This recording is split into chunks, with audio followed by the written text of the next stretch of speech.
Welcome to CraftLit, the podcast for crafters who love books. My name is Heather Ordover, and I'm podcasting from where the Delaware River meets the Old York Road, New Hope, Pennsylvania. Episode 649. You wouldn't believe me if I told you, but...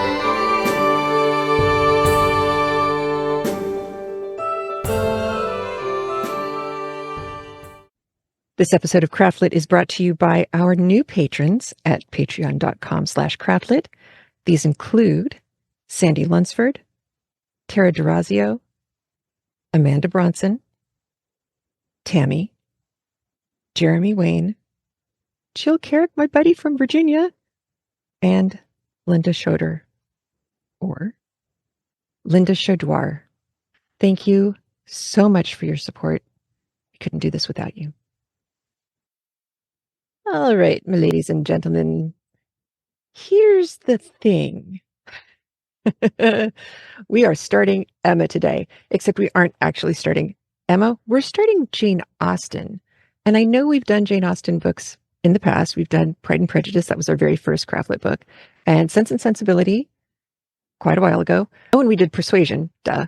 Since we did those books, there's been a lot of research and scholarship that's come out on Jane Austen that all landed in my lap. So today we're going to focus a little bit on Jane, things that nobody talks about. Probably because, like me, they didn't know it. And unless they're, voraciously reading everything they can about Jane Austen, they probably still don't know it. So this is my gift for you. Now you can know more than everybody else. Congratulations. Happy to accept the applause. Before we go there, though, by the time this airs, we will have watched The Searchers for our Patreon movie night, because this is an odd month. Odd months are movies, even months are books. Next month, April, even month, Howl's Moving Castle, the book. And May's movie is Howl's Moving Castle. So you can find out more at patreon.com. We have figured out a workaround so that if you are on the premium feed on the Libsyn app or elsewhere, there is a way for you to get access to the link for coming to the book talk or the movie talk, depending on whichever one you want to come to. So that information is in the newsletter. If you haven't signed up for the CraftLit newsletter, now's a great time, because now that I have Eric and Valkyrie helping me, yes, her name is Valkyrie. Now that I have them helping me, these kinds of things will be much smoother in the future. And before we get too much further, I also wanted to let you know I will be raffling off 2 sets of gorgeous coordinating bookmarks and coasters. Let me show you. This is the pretty little pack. I got 4 of these in the mail. These pretty little packs from Susan, listener Susan, sister of Ann Two-Step. Look at this bookmark. Oops. Is that not just the cutest thing ever? Here's the other bookmark. I mean, seriously. But wait. It's even better, because on the back, let's see if that works. I am half agony, half hope. She found us some fabric that is just so awesomely us. Little Pride and Prejudice, little Austen. And actually, that's the same fabric that is on the coaster. And that's the back of the coaster. So I have 4 sets. I'm going to raffle off 2 this month and 2 next month. Susan's work is amazing. It's just amazing. It's lovely. And I have other pictures that we'll put up on social media so you can see, and that will link out to the Rafflecopter page so that you can go to the Rafflecopter page and sign up to be part of the raffle for these. Whoever wins by the end of April, this is the April raffle. Whoever wins at the end of April, I will ship these suckers out to you, and you can enjoy the gloriousness that is the work of Susan. So some things have changed. You've known that for the last year, I've been dealing with long COVID. It's actually my anniversary of getting COVID the second time, which is what started me down this fun detour in my life. I don't mind that I've had to learn how to live differently. It's not a bad thing that I've had to learn to relax. I found out that my heart rate used to spike when I was doing research for CraftLit. And I don't know if that was because I was stressed or just really excited about the things that I've learned, but I had to train myself to do box breathing when that started to happen because I get a little ping on my phone because I have an armband. I can even show you. I have an armband monitor that is tracking my heart rate because heart rate variability turns out to be something that is an indicator, or not an indicator. It's a potential warning sign that you are going to go into a crash situation. And crashes, when you're dealing with something like ME/CFS, chronic fatigue syndrome, or long COVID, crashes are bad. They aren't a one-to-one reaction. It's not like I overdid it today and therefore tomorrow I will wake up feeling like hell. There's a randomized amount of time between the effort and the hit that you take for the effort, and it makes life hard. So I have had to slow down. But part of that means I've been watching K3N Cloth Tales. This is a British woman living in France who is hilarious. She is art people. She used to work at the Victoria and Albert Museum. It seems like she's had all the cool jobs in the world. She's very into slow stitching and wonky quilting, meaning, yes, if your points don't line up, the quilting police are not going to come after you, and she is not the quilting police. But she's very, very clever, and she makes things that are really quite complicated very easy, but she's doing it all with hand stitching. She shows at various points in her videos the quilts that she has made, machine stitched, and ones that won awards in, different festivals and fairs and things. She and I are about the same age, and she too has slowed down, and now she's really into the hand stitching, and I'm doing it along with her. She has a weekly challenge where it's not even a challenge. It's like a weekly thing where she's going to show you a new block that you can put into a sampler journal, which I will be posting pictures of mine on Friday when this episode airs. So if you want to go look at Instagram, you'll be able to see the stuff that I've done. And I will be tagging her if you want to retroactively find her. The other part of that is I'm having to spend an awful lot of time just kind of lying in bed. And some days I can't read. Some days I can't listen to books. Some days the slow stitching is really all that my brain can do. But that also means that I learned how to smock, which my mother made my younger sister a smocked dress when my sister was young. I mean, that's who you make little smock dresses for, because doing it for an adult, that's a lot of smocking. But I remember my mom doing this, and I've always thought, I wonder, I don't really understand how the elasticness of it happens. So I found several different tutorials. I do not remember which ones. If I can dig them up, I will, and we'll link out to them. But I found several different tutorials, and the reason I am wearing the shirt, if you are watching on YouTube, the reason I am wearing this big, ginormous shirt that I'm wearing is this is one of my art shirts that I can button up and I can get dirty. It's not a particularly lovely shirt. I got it at a thrift store. I think it's a guy's extra, extra large. But because it's an extra, extra large, I needed to take up some of the extra fabric in the back. So that is my smocked shirt. If you are listening to this, the way podcast listeners listen to podcasts, if you were listening to this on just a podcast aggregator app, you will be able to see a picture of my smocked shirt in the show notes. And also, eventually, on Instagram as well. The fact that I've been doing that, I sewed myself an entire dress by hand because sitting at the sewing machine was too much. I never thought I could do that. It looks great. It's the 1953 walkaway dress that was kind of taking the world by storm. I will link to those things in the show notes as well. But yeah, I can't do a lot. And so I thought I'd given myself enough time to really do the prep for Emma. And I am not 100% there yet, but that's okay because it's not like we're going to run out of time. But I do want to let you see if you're on YouTube and hear if you're not. I am sharing a bibliography of all of the research that I'm doing on Emma. So it'll be a works consulted page. Not everything is going to get quoted from. It'll be a running, growing document. As I find new stuff, I will put links to it or details about it in my MyBib.com.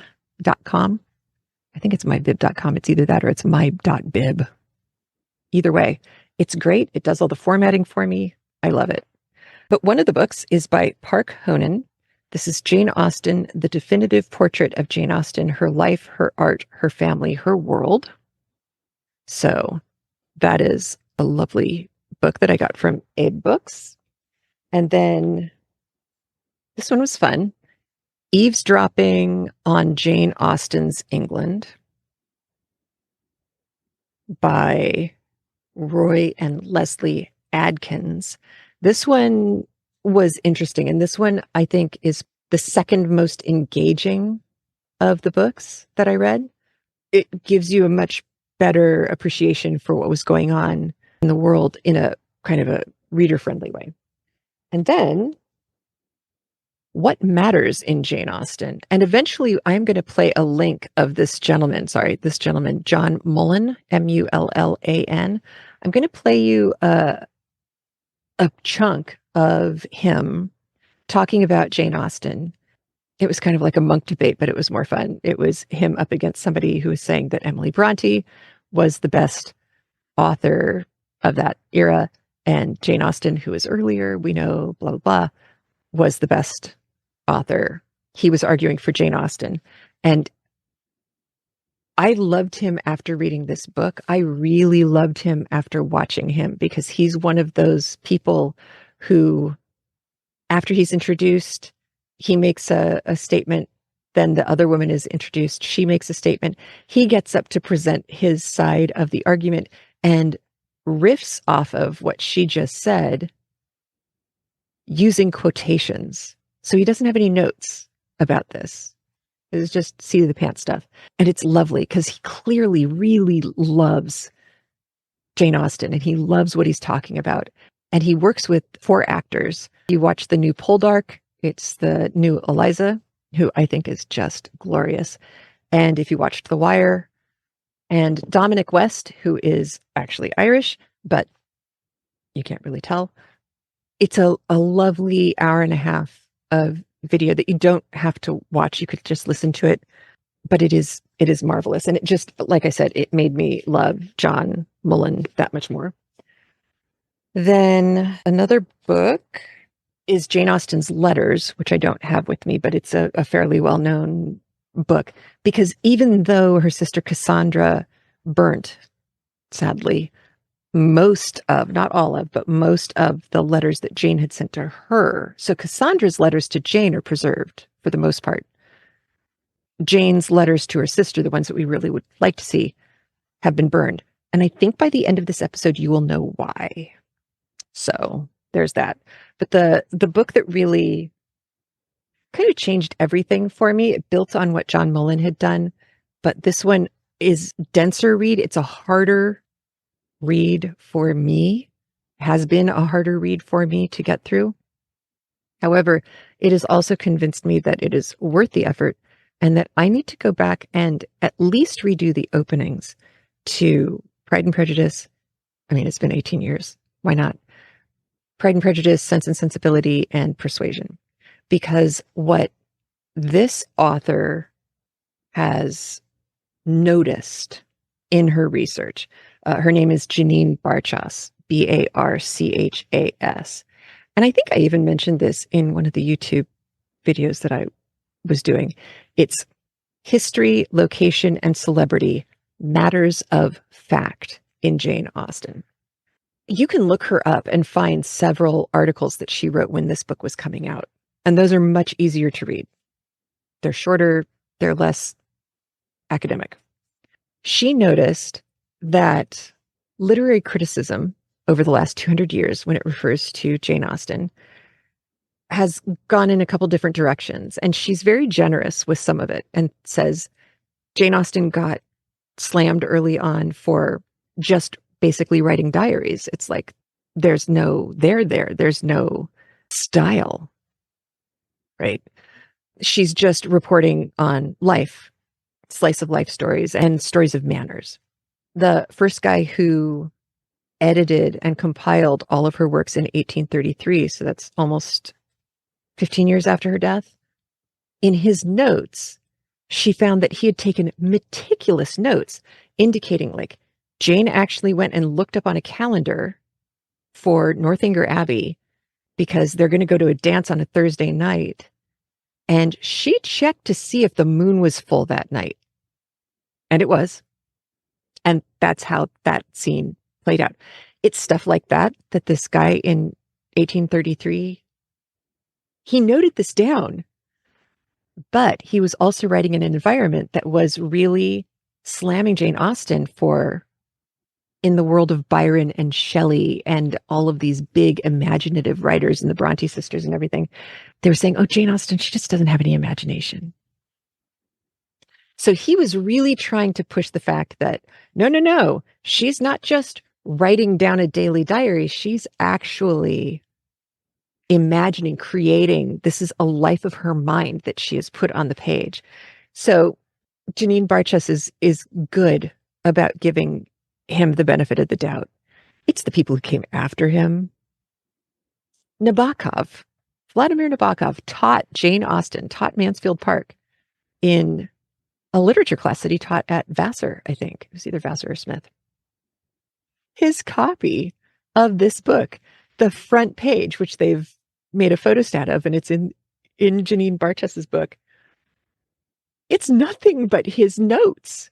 It's plastered top to bottom with all of his notes about how details and themes and symbols and all of this stuff is loaded right at the beginning of Mansfield Park. And then he goes on in his lectures to say, well, she's kind of a lightweight. So it's really not until the 70s that people start paying attention to the fact that this might be more to this Jane Austen person than we thought.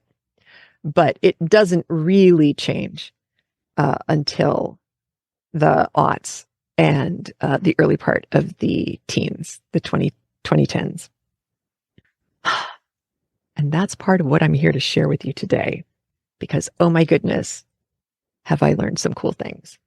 So this week, there isn't any chapter audio. We are going to start the chapters next week. However, I did want to let you know that when we are listening to chapter audio, part of the crafty chat at the beginning of each episode, I'll be talking about whatever crafty thing I'm doing at the time.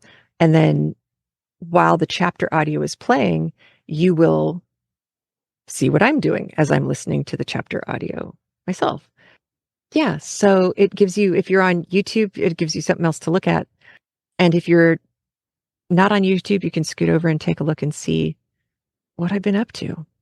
The social media stuff was challenging before during the pandemic, but it's gotten that much worse with long COVID. And so I am not posting as often as I'd like. I'm doing things, but I'm not posting as much as I'd like to. So I'm going to try.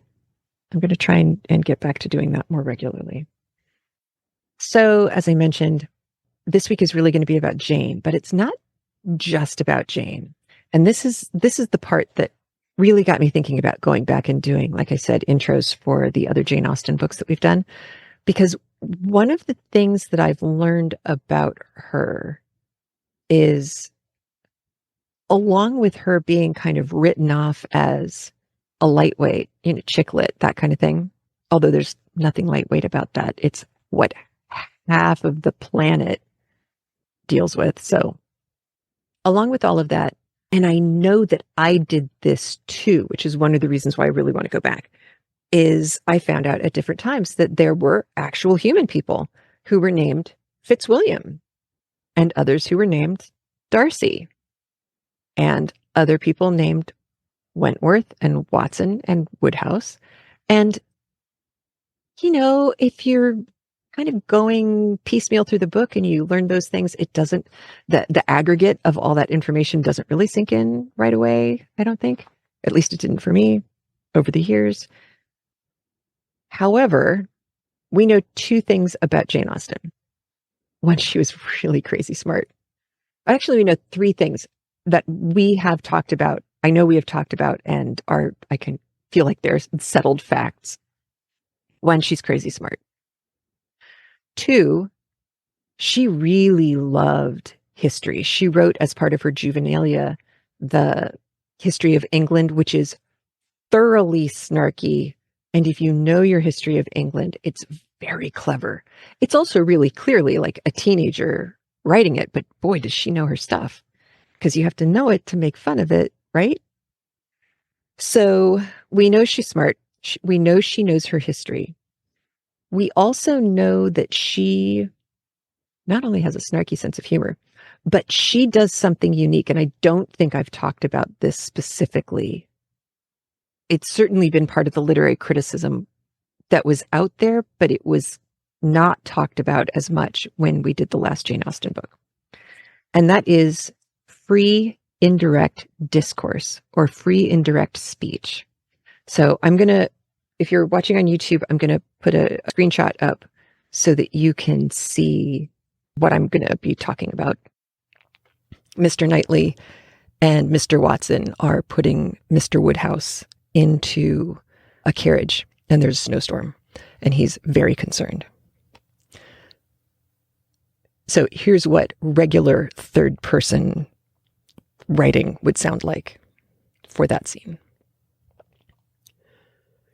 Mr. Woodhouse said with renewed alarm, "I am afraid we shall have a very bad drive.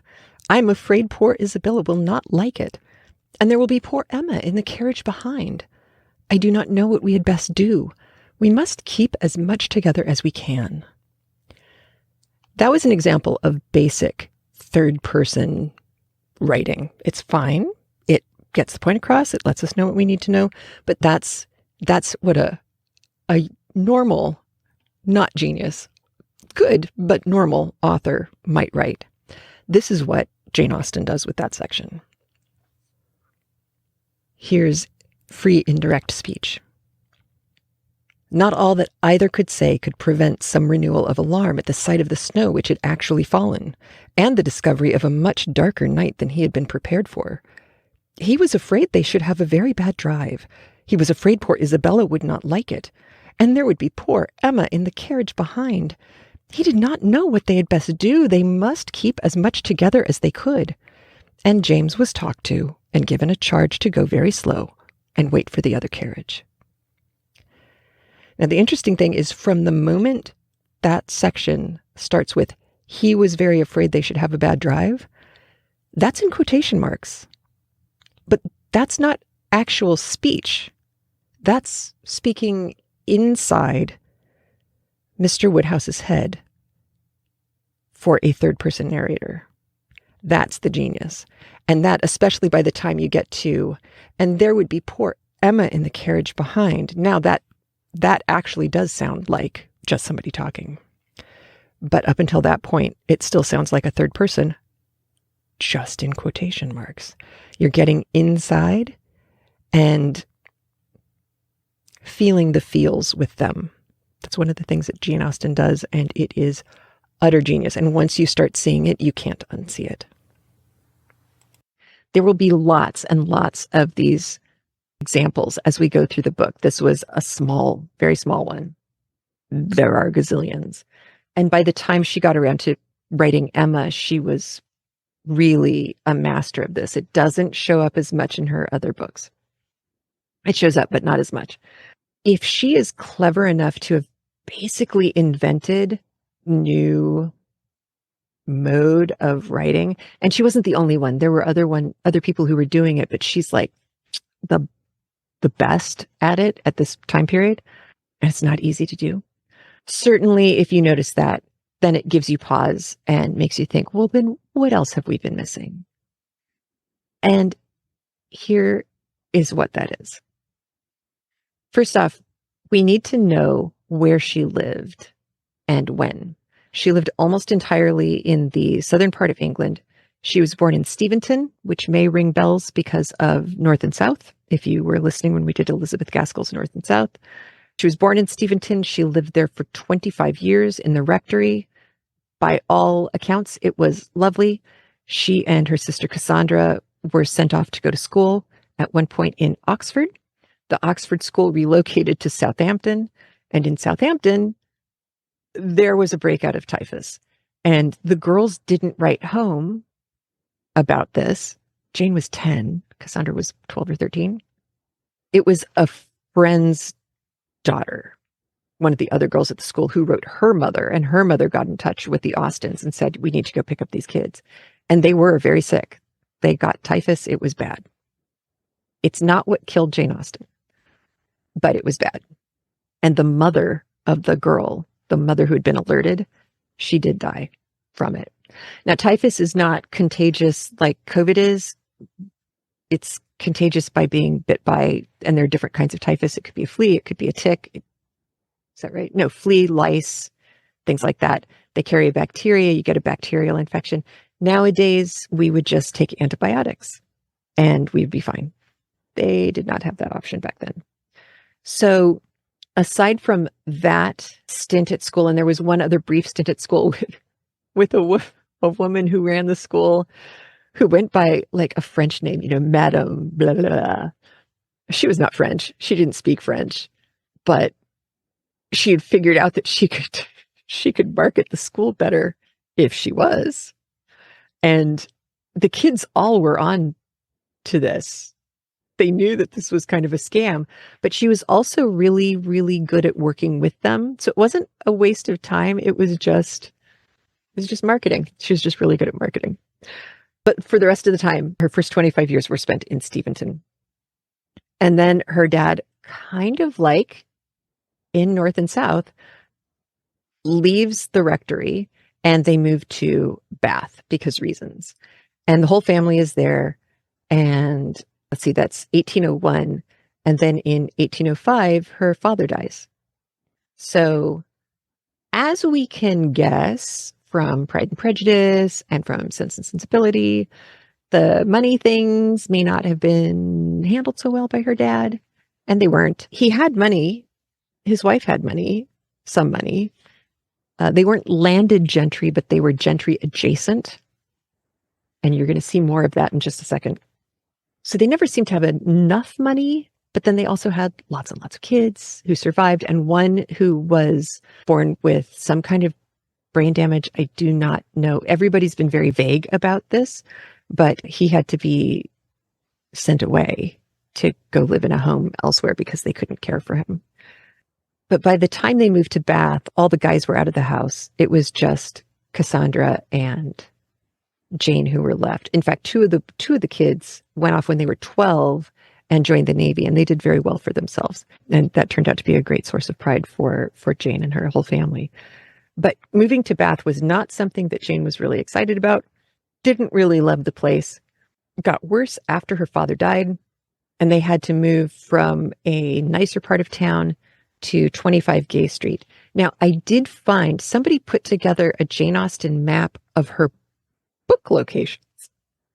These are possible locations for like what could have been Pemberley. And it's a, swing a chicken and you're going to hit 3 different people who have different ideas about what place was Pemberley, really. It's looking more and more like there wasn't one Pemberley. It's kind of an amalgamation of several different places, one of which you're going to hear about shortly. So if you wanted to see where she lived, like put out on a map, it is an interactive Google map. It has the basic locations from the books as well as different layers in the map.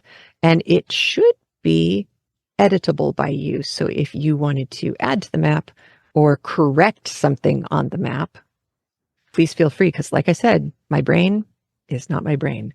And there is every possibility that I muffed some part of it, especially because I haven't been to some of these places, so I can't rely on my working memory.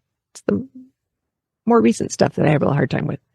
I still remember who I am most days. After they are in Bath at the less happy location for a year, they relocate to Southampton to live with one of the brothers, Frank, and his wife, Mary. And that's fine. But one of the brothers, Edward, I think he was the third oldest, for all the same complicated reasons that we learned about ages ago when we were doing, I think it was Jane Eyre. When you had lots of children, when you were blessed with lots of children and you had friends or relations who weren't blessed with so many children, if your kid really clicked with someone, especially if that person had money, all right, well then take him, raise him. He's your heir, de facto heir now, because these are childless people. And that's exactly what happened to her brother, Edward. He did wind up changing his last name to Knight, Knight, not unlike Knightley. And he lived in an incredible mansion, but he also had some property near it, so within walking distance. And that property was at Chawton, Chawton. That's where Jane was when she first started getting sick. Some people say it's Addison's disease. Other people say I think it's non-Hodgkin's lymphoma. I found different medical journal articles on this, so they're in the bibliography as well if you wanted to read up on them. I am not a doctor. I would do the same as you. I would just read the article and go, oh, that's interesting. So she did start to get sick. It progressed. And by the time she was 41, so this was in 1817, she was born, I should have told you that, in 1775. By 1817, she was born in December, so early in 1718, earlier than her birthday, July 19th, she passed away. And she and Cassandra had moved to Winchester to be closer to a doctor. And so they had kind of an apartment there in Winchester, and it was bad. She was in a lot of pain. And I think there was a lot of grief on her sister's part. Her sister had been engaged to marry a gentleman who was part of the Navy, who was out enforcing anti-slavery stuff in the water, because the Anti-Slavery Act, the Abolition Act, had been passed in England. And so the part of what the Navy did was, when they weren't fighting Napoleon, was out trying to stop slavery vessels from getting to where they're going. And he died before Cassandra and he could get married. So it was the two of them at home with their mom. Steventon, obviously, home is where the heart is. Chawton turned out to be good for her too. She was close enough to her brother to see him a lot. She had access to his library. And her library back at Steventon was not a small thing either. We have listings of what books they had in their library, or what books they were likely to have had in their library in some cases, because her father ran a school out of their house for most of her upbringing. That's one of the reasons why they sent the girls off to Oxford, because it was a house full of boys for a boys' school. She had access to a lot of books, and many of these books have survived within her family, because she had nieces and nephews and nieces and nephews and nieces and nephews and kids and kids and kids. And there are still people alive who are related to a direct line back to her siblings, some of her siblings. So we know that she read a lot about the peerage, who's baronetcy and who's earldom and who's lord of this and that and the other thing. She was taking notes. There's marginalia in her handwriting all over these books. There are also marginalia notes all over books of maps and atlases and histories of England, and gardening. Gardening was a big thing during Jane Austen's lifetime. This is when, you've got the neoclassical stuff where, everybody's trying to look like they're Greco-Roman, holding grapes kind of thing. And it's all supposed to be art and beauty and wonderful, but it's also supposed to be natural, right? This is where you start to get in, and she was sick, but she knew from Byron and Keats and Shelley and Mary Wollstonecraft Shelley and Mary Wollstonecraft, Vindication on the Rights of Women, all of the romantic capital R things, nature, the kind of gothic dark side of nature. So people were building on these estates, people with a lot of money. On these estates, they were building things called follies, which we've talked about before. They are little, it's like you make a fake cave over on the back 40 where you'd walk over a hillside and then you'd see the entrance to the cave and go in, and it's all 5 feet deep, and maybe a hermit lived there, and ooh, isn't that moody? Or instead of gazebos, they were building more like rotundas out far away where there's a view and you could be romantic and take turns painting, all that kind of thing. Jane was paying attention to that too. And that's where the story took a really interesting turn. So I know that when I was growing up, it was very common to find people who thought, oh, Jane Austen was kind of like the early version of the Bronte sisters, cloistered, kind of kept away from society. She really didn't mix. She really didn't interact. And nothing could be further from the truth. She did go to London with her brothers, got into the faces of publishers. I mean, very politely and all. But still, they knew who she was. It was like a badly kept secret that she was the author of Sense and Sensibility and Pride and Prejudice and Persuasion and at Mansfield Park.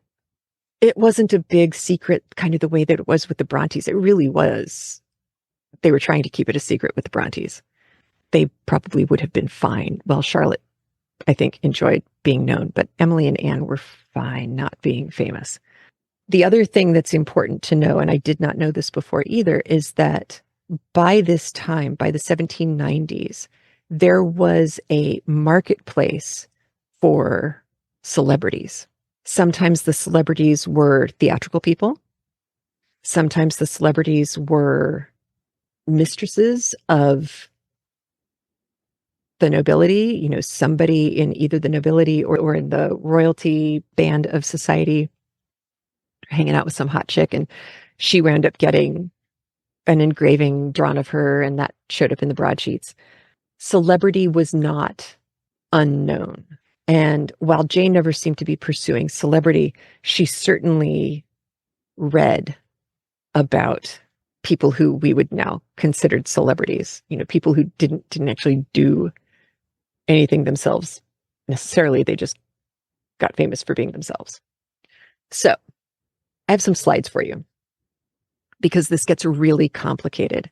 So we will have a link to the PDF of the slides if you are listening on the app. And if you're watching on YouTube, you will be able to see these. This goes all the way back to Henry III. So we're going back into the 1300s. Henry III, after some campaign, gave William of Wentworth, Bolton Abbey, and the baronetcy of Raby, R-A-B-Y. And if I am mispronouncing that, please somebody let me know in a comment or call. You can always call at 206-350-1642. And you can leave me a voicemail message that way, and I can play it on the next episode. But William of Wentworth of Bolton Abbey and the baronetcy of Raby married into the Woodhouse family. Now, if you listen to Persuasion, you know that Captain Wentworth is the hero. He's the love interest. And if you've read Emma before, you know that Emma's last name is Emma Woodhouse. So we now have the Wentworth Woodhouse family. And time marches on. So Wentworth Woodhouse, they've been going for a while. And then we get to 1522, and Thomas Wentworth is born. He is the next heir in line to own to run the Wentworth Woodhouse estate. He's also the first one out of the lineage that we have any kind of pictorial representation of.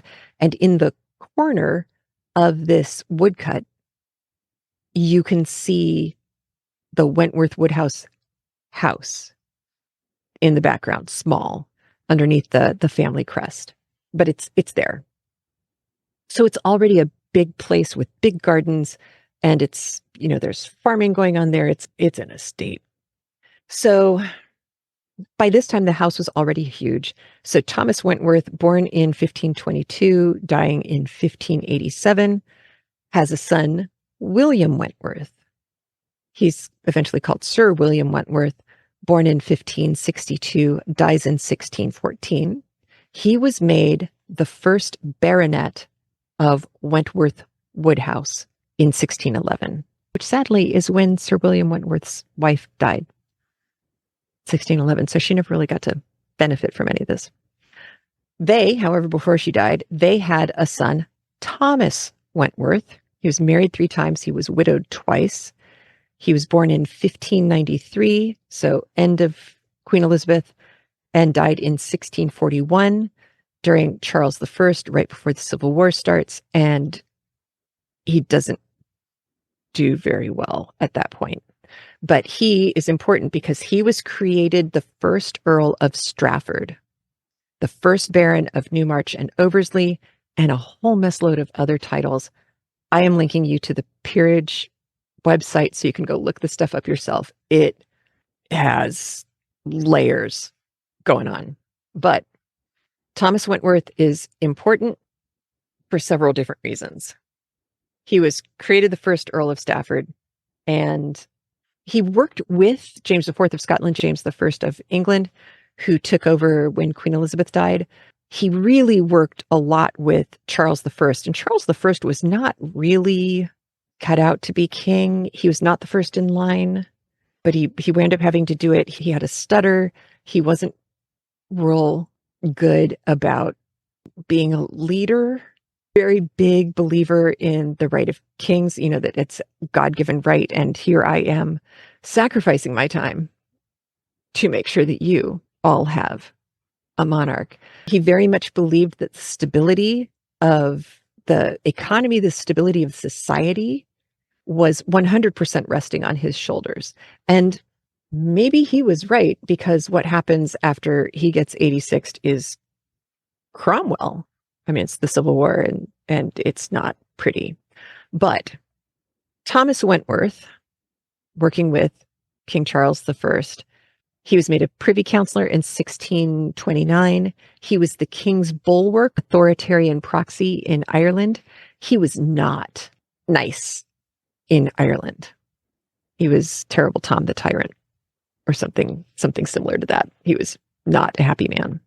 And the Parliament, the stories about Charles I in Parliament are insane. But he argued on the part of the king.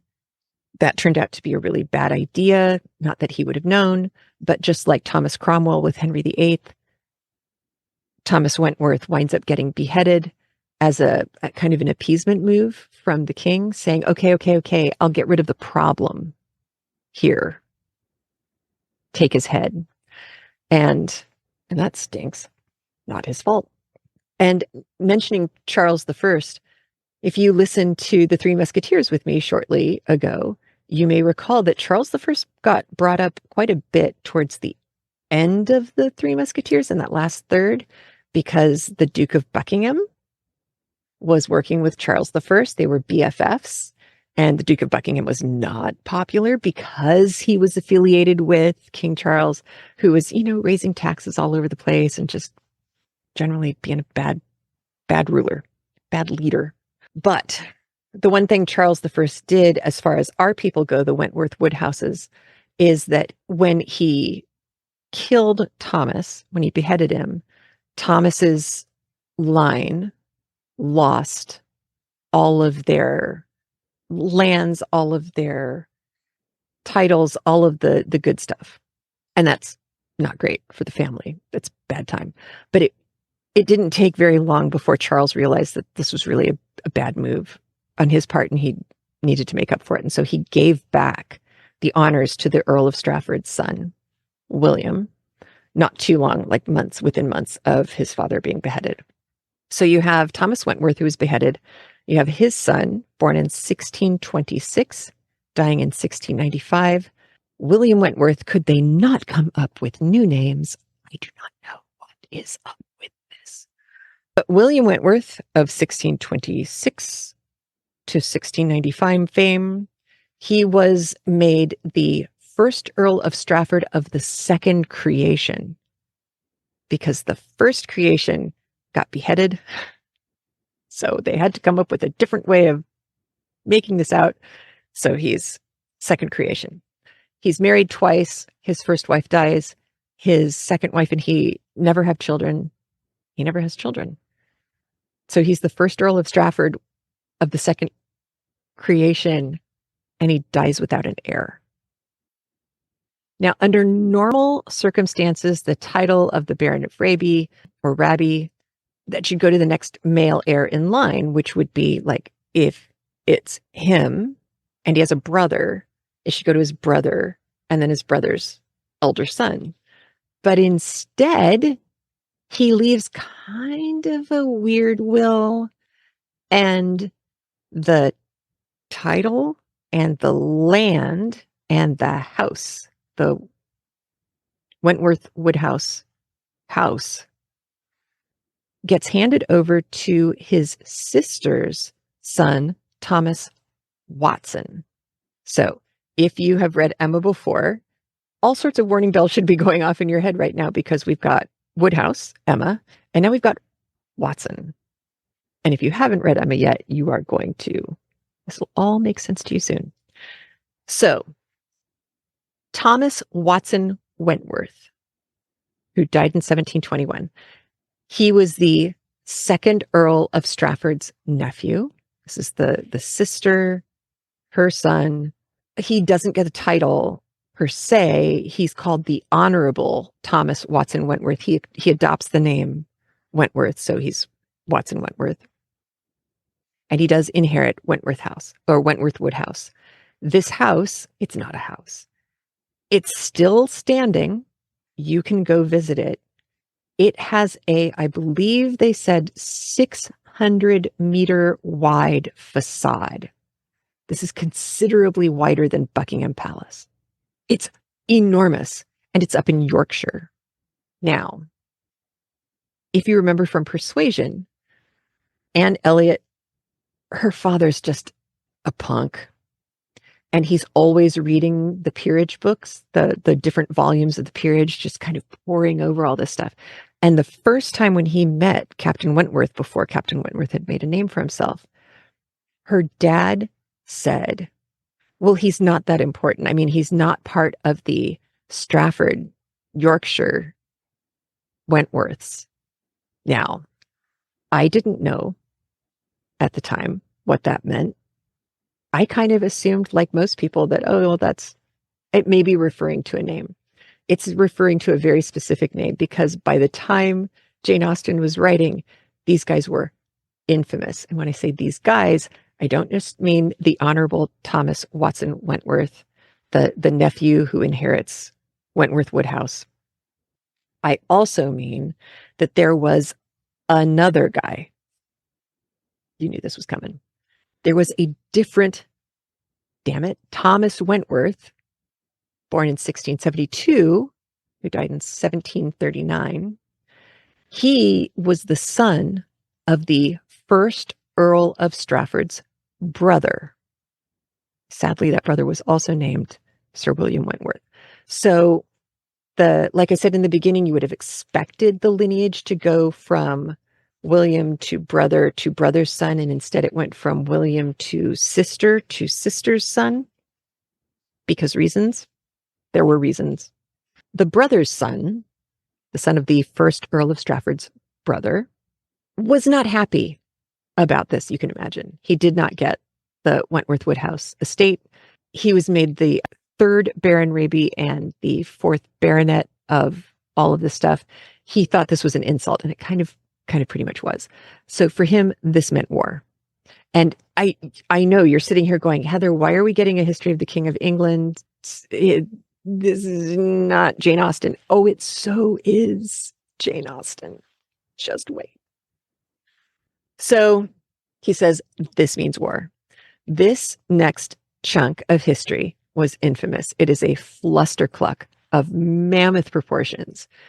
The Honorable Thomas Watson Woodhouse's grandson, so this is the guy who inherited the big ol' home, is named Charles Watson Wentworth. He's the second Marquis of Rockingham. He dies in 1782 with no heir again. Charles Watson Wentworth's sister, Anne Wentworth, happens to be married to William, the third Earl of Fitzwilliam. All right, so we have Watson, Woodhouse, Wentworth, and now we have Fitzwilliam, all in the same family. But that's not all. Not only are there Fitzwilliams up there are Darcys, and in an epic turn of snarky genius on Jane Austen's part, Jane's mother, Cassandra, comes from the Lees family, Leigh, like Vivian Leigh. And back in her history, several generations before Henry VIII era, there's a Sir Samuel Egerton Brydges, Brydges, who also was going through a title war, trying to get the title, the Baron of Chandos. Because reasons. Again, it was just another flustercluck. He lost. But in trying to argue his case, he learned so much about the peerage and about rights of succession and all of this stuff that he was able to go in and revise the 8-volume Peerage of England that was originally edited by, you will not believe me, Mr. Collins. So now we have Pride and Prejudice, we have Mr. Collins, we have Fitzwilliam, we have Darcy's. Mr. Arthur Collins was the editor of the Peerage book. And this makes Mr. Collins in Pride and Prejudice make a whole mess load of sense, because he's the one who's all very paying attention to who comes from where. And he's the one who thinks that Catherine de Bourgh is the end all be all. But it gets better than that, because Sir Samuel Egerton Brydges' family's name, Brydges, was spelled various ways over the ages. Sometimes it was Brugge, Brudge. Sometimes it was Brigg, Brigge. Sometimes it was de Burgo, Burgo. And ultimately, it was the House of de Bourgh. All right. So we now have Fitzwilliam Darcy, Mr. Collins, we have Lady Catherine de Bourgh, we have the Watsons, the Woodhouses, we have the Watsons. It's absolute insanity. But the best part of it was that this, there's the line in Princess Bride, you never fight a land war in Asia. But the second thing that nobody talks about is never get into a homeowner battle with a near relation who you're really, really angry with, because here's what's going to happen. I, Thomas, inherit the Wentworth Woodhouse estate. Other guy who could have inherited Thomas Wentworth gets pissed. So what does he do? He buys an enormous piece of property 6 miles away and starts building a castle. There's, I think it's Stainsborough house, which is the big, ginormous house. And if you're watching on YouTube, you will see pictures of this. But he's just gonna outdo the guy who got the title.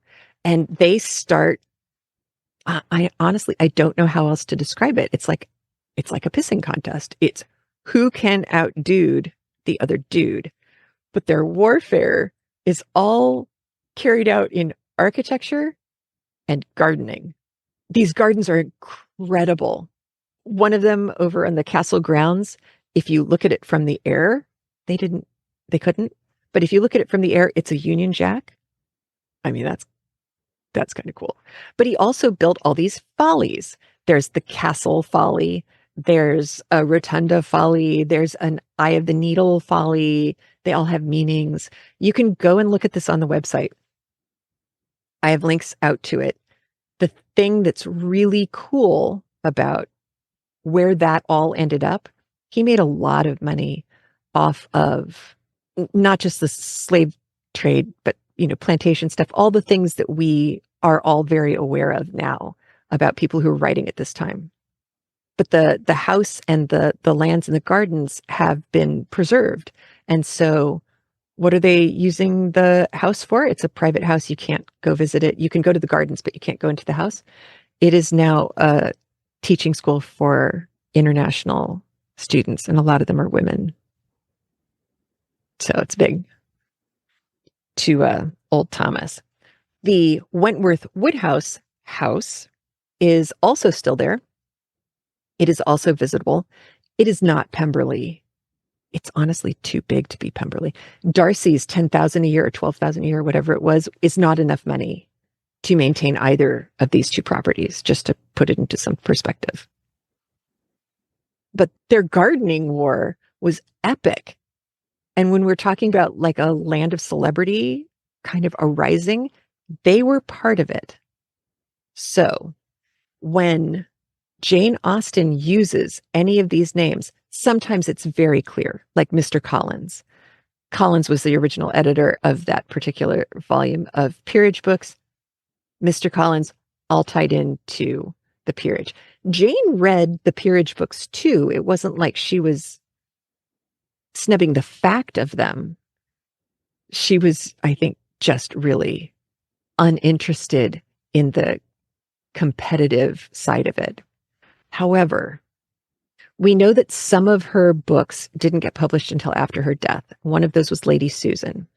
And if you were listening to the premium feed for Lady Susan, one of the things that you heard was Lady Susan has a throwaway line, "Oh, she just doesn't like me because I wouldn't let my husband sell her Vernon Castle." The Thomas Wentworth, who started Wentworth Castle as the big FU to his, second cousin once removed, eventually his property is taken over by a Frederick Vernon. There's a Frederick Vernon in Lady Susan. There's a Frederica Vernon in Lady Susan. And here's why I think that book didn't get published until considerably after Jane Austen's death. I think it was the 1870s or 1880s. There were still people alive who were Wentworth Vernons, because that name Vernon also shows up in this family history as part of the Lee branch, as part of Jane Austen's mom's family. So Jane Austen's mom doesn't go back to the Wentworth Woodhouse kerfuffle, but she goes back next to it. So all the brothers and sisters, there's long lineages and all this stuff. They are known people, the Austens, within that world. Even though Jane never went up to Yorkshire to see any of this stuff, she absolutely saw all the guidebooks, all of the etchings that she could find, all of these gardening plot things that were coming out in kind of quasi-magazine periodical publications. It was a big deal. Gardening was, big hit. There was no TV, so what do? Talk about gardening. I kind of like that, honestly. But for the rest of my life, I now know that anytime anyone has a name at all, I mean, honestly, all the Cassandras, all the Elizabeths, all the Annes. Oh, there's an Emma Woodhouse way back, way back, like in the 1400s, 1300s. The first Wentworth Woodhouse guy, that was Emma. So Jane Austen was lifting stuff from history right, left, and center. And the fact that she went back and looked at the almanacs to figure out, like I said, if the moon was full on that particular Thursday night, she didn't want to get it wrong for Northanger Abbey. We talked during Northanger Abbey about her meticulous charting of distances between places and how long it would take for somebody to get there if they were driving their horses reasonably and how long it would take if they were driving their horses cruelly. And John Thorpe was cruel. And these are all things that Jane Austen's original group of readers would have absolutely picked up on.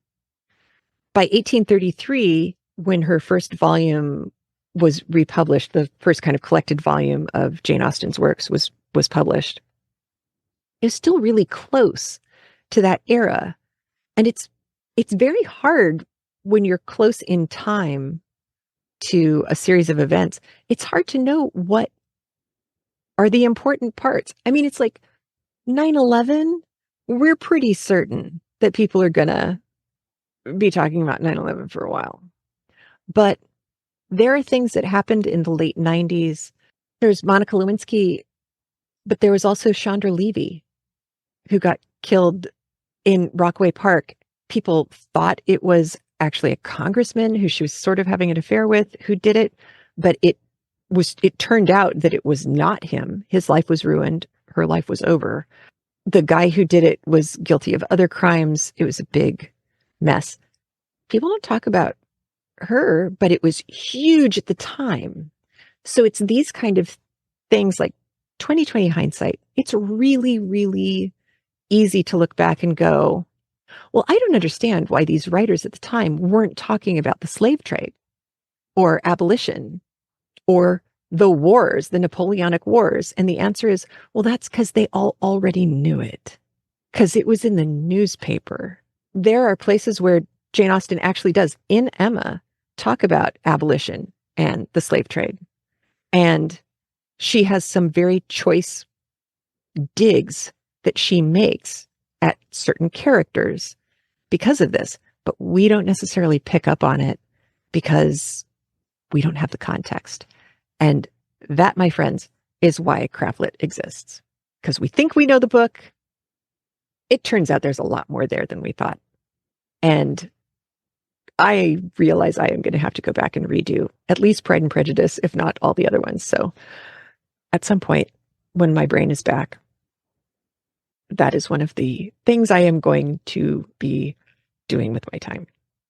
But until then, that's everything I found on Jane Austen that has layers of meaning in all of her books, but also and particularly in Emma. All right, I'm done. I'm cooked. I'm fried. I will be back next week with the first chapters of Emma. I think we're going to do the first 2, maybe 3 chapters. And I will do the same thing that I did on the Three Musketeers.